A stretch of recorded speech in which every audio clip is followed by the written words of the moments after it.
Mark and Carla bought identical homes in the same neighborhood on the same day, same price, same down payment, same $350,000 mortgage at 6.92%. The June 2026 national average for a 30-year fixed loan.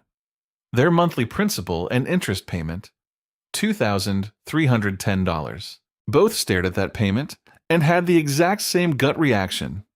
That's an enormous amount to owe someone for 30 years. Mark chose to attack it early, tacking an extra $500 onto every $2,310 payment and sending it straight to principal. Carla made only her required $2,310 payment and instead took that same $500 every month and dropped it into a total market index fund. Mark's plan pays off his home in roughly 18 years instead of 30, saving him over $212,000 in interest. That number looks amazing until you check what Carla's investment account looks like at the same point in time. At year 18, the exact month Mark makes his final mortgage payment, Carla's account has grown to roughly $312,000. By year 30, while Mark is celebrating over a decade with no mortgage, Carla's account has ballooned to roughly $1,130,000 from that same $500 a month started the same day. This video isn't asking whether you should pay off your mortgage. It's asking, what does that same money do if it goes somewhere else instead? And is the gap big enough to change your mind? Here's the complete math for both sides, with no agenda attached.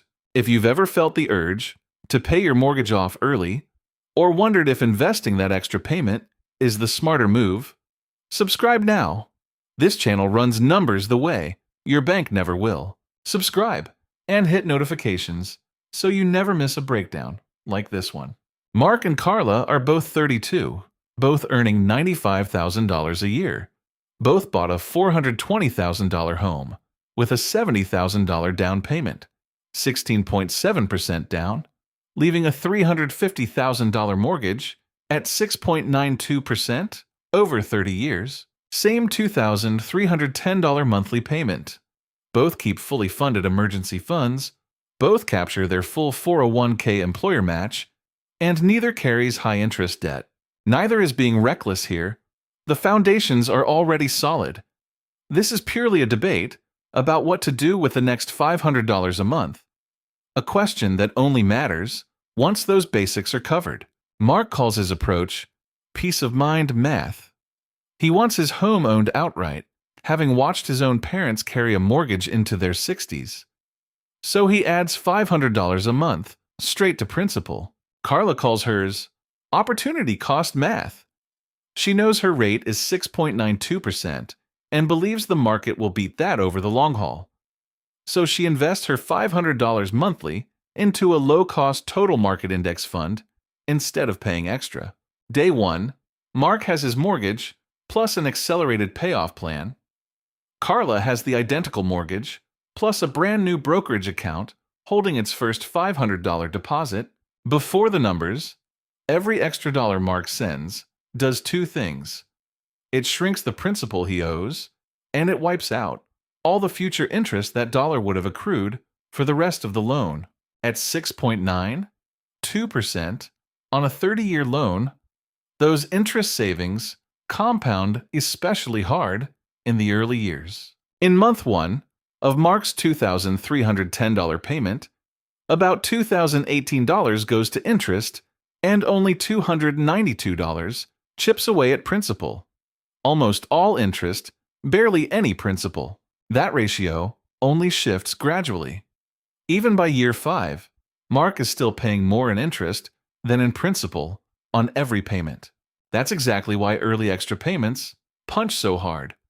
A dollar toward principal in year 1 kills far more future interest than a dollar in year 20, since it stops accruing charges for the entire rest of the loan.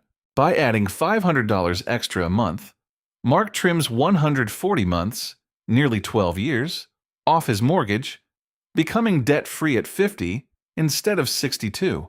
He saves $212,557 in total interest over the loan, Real, guaranteed money that doesn't hinge on market performance or the discipline to ride out a crash. Once the mortgage is gone, Mark frees up $2,810 a month, his old $2,310 payment, plus the $500 extra, to invest, spend, or use however he likes. Carla's plan is simpler on paper.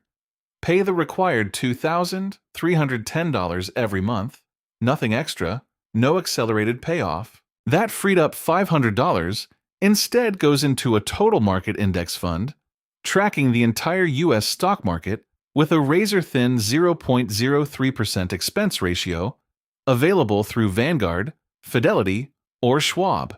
The S&P 500's historical average annual return from 1993 to 2023, a full 30-year stretch, sits around 10.7%. This model uses a more conservative 10%. Carla's bet is simple.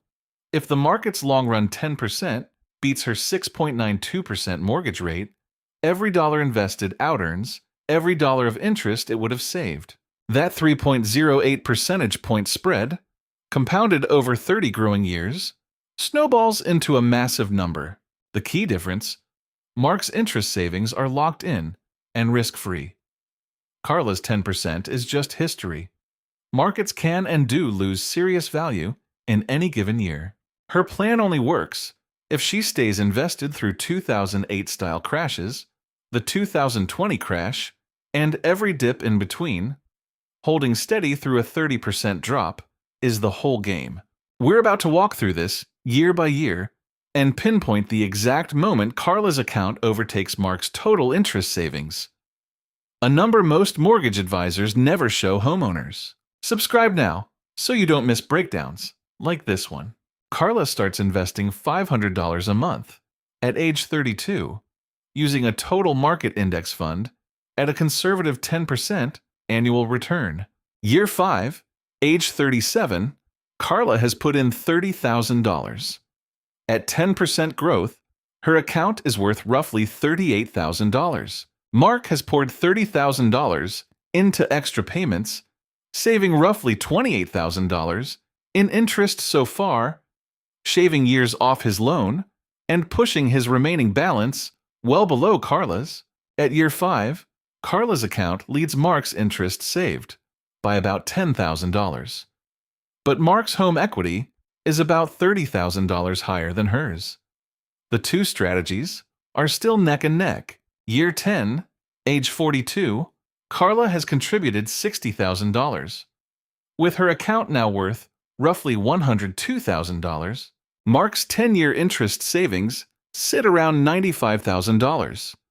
His balance has dropped sharply, and he's on pace to finish in just over 8 more years. Now Carla's account has overtaken Mark's savings, and it's growing faster thanks to a bigger compounding base.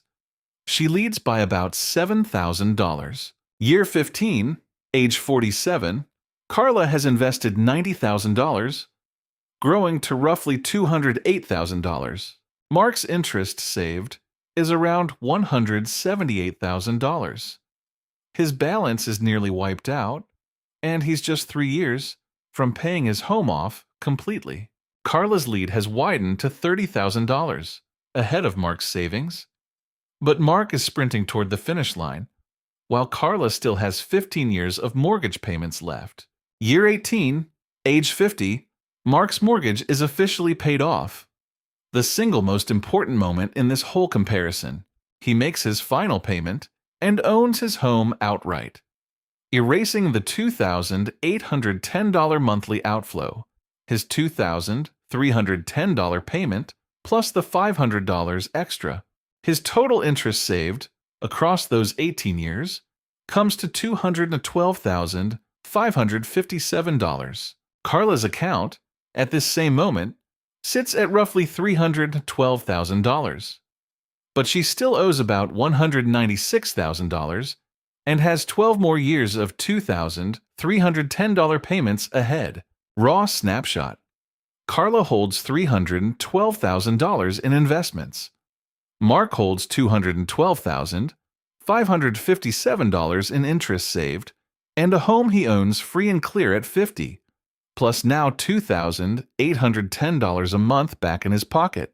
From year 18 to year 30, the decisive stretch, Mark starts investing his full, freed-up $2,810 monthly into the same index fund Carla's been using all along. Over nearly 12 years, from age 50 to 62, that $2,810 a month, at 10%, grows to roughly $749,000. Meanwhile, Carla keeps paying her $2,310 mortgage and her $500 investment every month, letting her $312,000 balance keep compounding. Year 30, age 62, the full picture, 30 years of Carla's $500 monthly at 10%, totals roughly $1,130,000. And she's just made her own final mortgage payment, owning her home outright too. Mark's investment account, built from nearly 12 years of $2,810 monthly, starting at year 18, lands at roughly $749,000. At year 30, Carla is sitting on roughly $381,000 more in investments than Mark. Both own their homes free and clear at 62. The investing gap simply favors Carla by $381,000. On total interest, Mark pays off $350,000 across 18 years at $2,810 a month, totaling roughly $619,000 in payments. About $269,433 in interest versus the $481,600 he'd have paid on the standard 30-year schedule. That's his $212,557 savings from paying early. Carla pays the same $350,000 across 30 years at $2,310 monthly, totaling roughly $831,600 in payments, about $481,600 in interest. She paid $212,557 more in interest than Mark, exactly matching what he saved. But her investment account ends at $1,130,000 versus Mark's $749,000. Mark's net position at 62, $749,000 invested, a home owned free and clear, and $269,433 in total interest paid. Carla's net position, $1,130,000 invested, a home owned free and clear, and $481,600 in total interest paid. Carla's investing edge is $381,000. Mark's interest savings edge is $212,557, netted out, and Carla comes out ahead by roughly $168,000, assumes the market delivers 10% over 30 years, drop that to a more conservative 8% market return, and Carla's account lands around $745,000 versus Mark's $647,000. She's still ahead, but by only about $98,000 instead of $381,000. If the market exactly matches the 6.92% mortgage rate, both strategies land in essentially the same place. Mortgage payoff and market investing become mathematically identical. The break-even question is simple. Can the market beat your guaranteed 6.92%? If you're confident it will over the long run, invest. If you're unsure or know you'd bail during a downturn, the guaranteed payoff is the safer call. This video would be dishonest if it stopped at the numbers, because there are genuine reasons Mark's strategy is the right call for a lot of people. And we're not going to pretend otherwise. Reason 1, the guaranteed return. Paying off a 6.92% mortgage is a risk-free 6.92% return. Exceptional when high-yield savings pay just 4 to 5% and bonds pay 4 to 6%. The market has never promised 10%. It's just averaged near that over long stretches, with any single decade landing anywhere from 3% to 18%. Nothing risk-free comes close to matching the guaranteed return of wiping out debt. Reason 2, sequence of returns risk. If Carla's early years happen to be weak market years, When her balance is smallest and losses hurt most, her 30-year outcome could look much worse than this model. Case in point, 2000 to 2010 saw two major crashes and roughly 0% total S&P 500 return for the whole decade.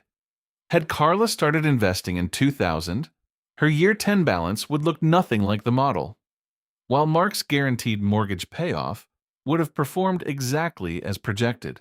Reason 3. Psychology. The spreadsheet assumes Carla stays fully invested through every single downturn for 30 straight years. But real people panic, sell at the bottom, and pause contributions during recessions. A 2026 Dalbar study found the average equity fund investor earned only about 6.3% annually over 30 years versus the S&P 500's 10.7%, purely from bad timing and emotional decisions. If Carla's real-world return ends up at 6.3% instead of 10%, Mark's strategy closes most of the gap. And reason 4, the emotional value of owning outright. Mark, mortgage-free at 50, drops $2,810 in fixed monthly costs overnight. If he loses his job at 51, his home isn't at risk. That security carries real value no spreadsheet can capture. Heading into retirement, killing the mortgage payment is one of the most powerful risk reduction moves available. Social Security, a pension, or even a smaller portfolio can comfortably cover living costs that would otherwise demand a much bigger nest egg if a mortgage payment were still hanging around. Reason 5, the mortgage interest deduction, is mostly gone.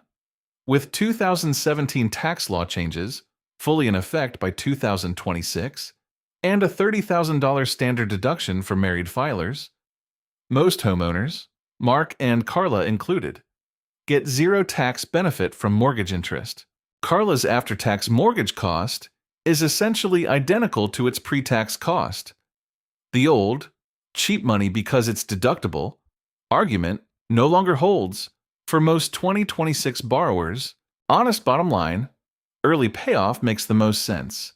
Near retirement to cut fixed costs, if you know you'd panic sell in a downturn, if the psychological comfort of ownership means a lot to your family, or once you've already maxed your tax-advantaged accounts, and the mortgage is your next best guaranteed return. It should not be your first priority ahead of capturing your 401k match, clearing high-interest debt, or building an emergency fund. If this is a comparison your own lender never handed you, smash the like button now.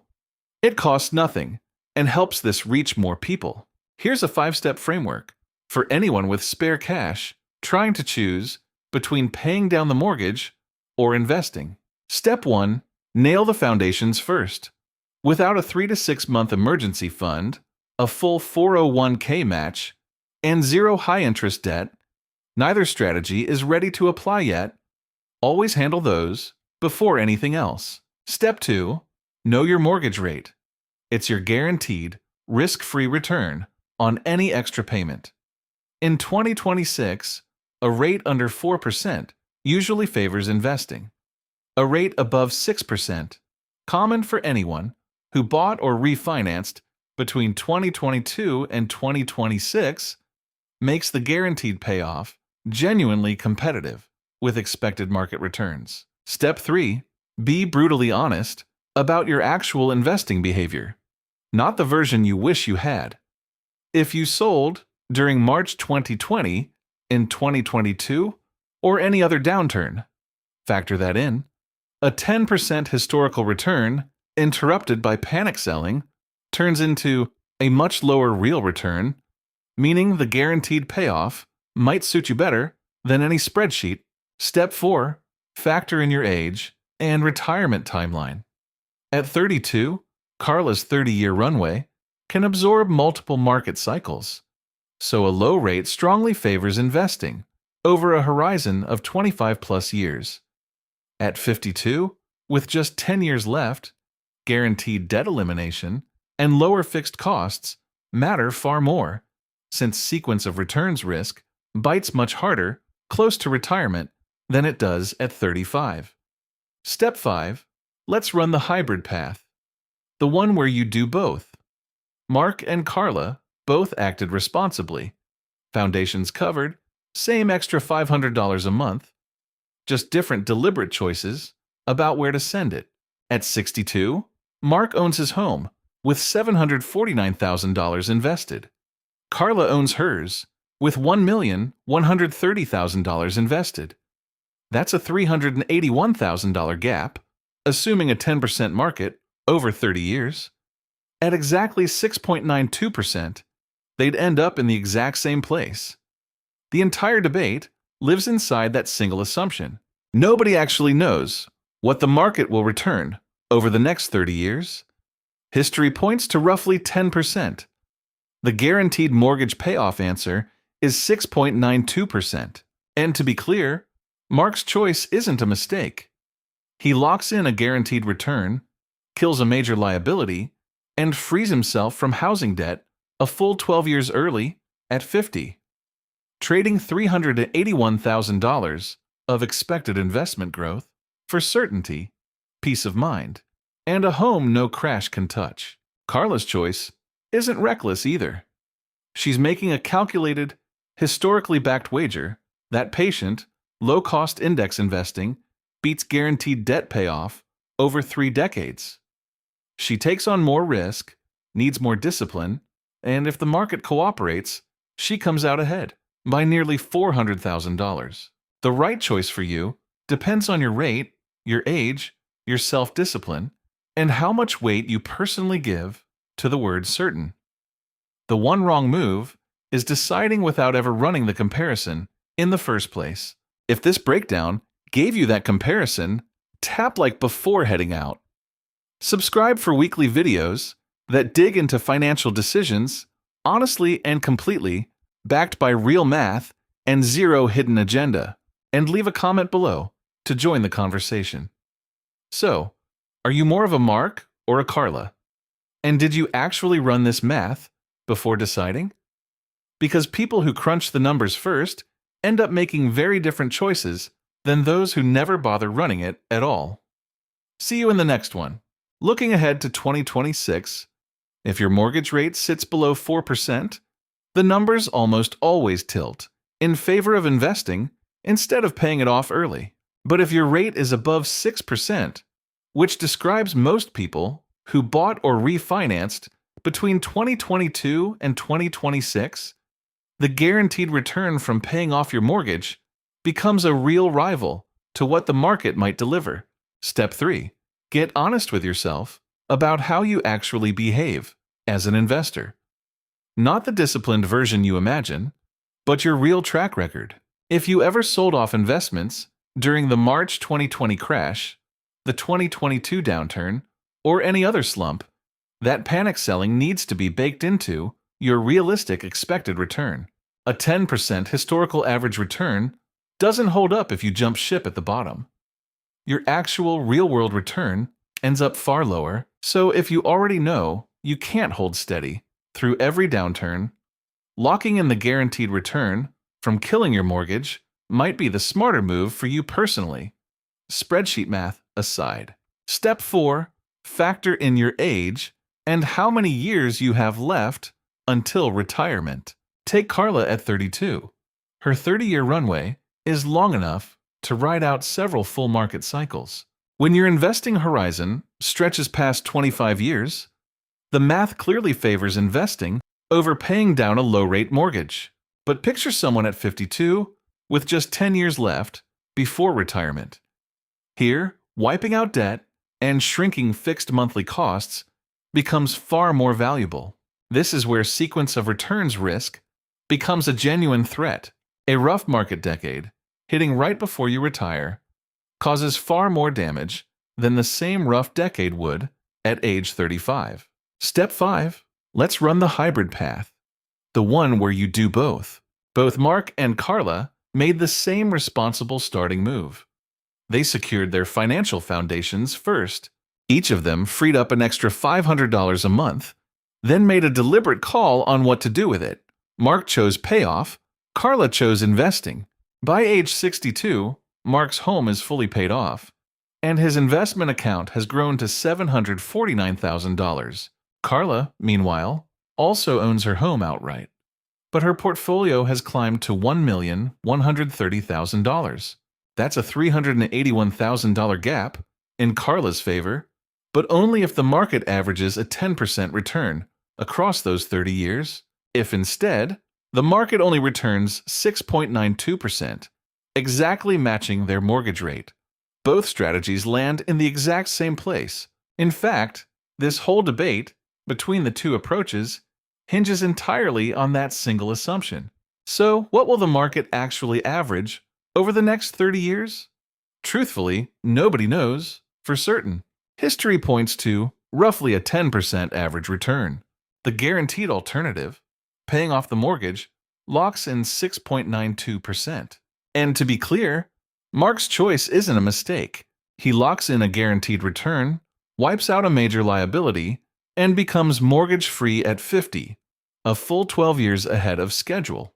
In exchange, he gives up $381,000 in potential investment growth for certainty, peace of mind, and a home that no market crash can ever threaten. Carla's choice isn't reckless either. She's making a calculated, history-backed wager that patient, low-cost index investing beats guaranteed debt payoff over a 30-year stretch. She's taking on more risk and needs more discipline to stick with it. But if the market plays along, she comes out roughly $400,000 ahead. The right choice for you depends on your rate, your age, your self-discipline, and how much weight you personally give to the word certain. The one wrong move is deciding without ever running the comparison in the first place. If this breakdown gave you that comparison, tap like before heading out. Subscribe for weekly videos that dig into financial decisions honestly and completely, backed by real math and zero hidden agenda. And leave a comment below to join the conversation. So, are you more of a Mark or a Carla? And did you actually run these numbers before making your call? Because the people who crunch the math before deciding end up making very different choices than those who never bother running it at all. See you in the next one.